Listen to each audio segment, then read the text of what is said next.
pregunta era ¿por qué soy abolicionista?, ¿no? Y yo la cambiaría, diría, ¿cómo una feminista no es abolicionista?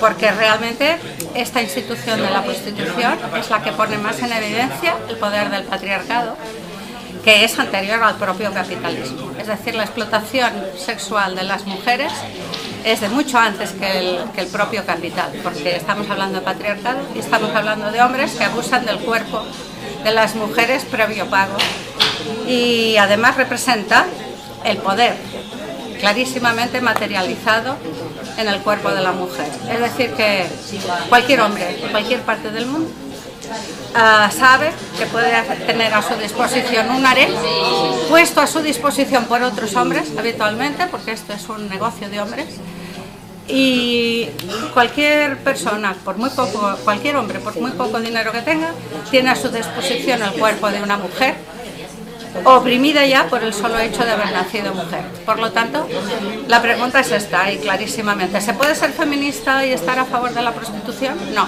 Las feministas somos abolicionistas porque pedimos la igualdad entre los sexos y, desde luego, no proteger un privilegio patriarcal por excelencia como es la institución de la prostitución.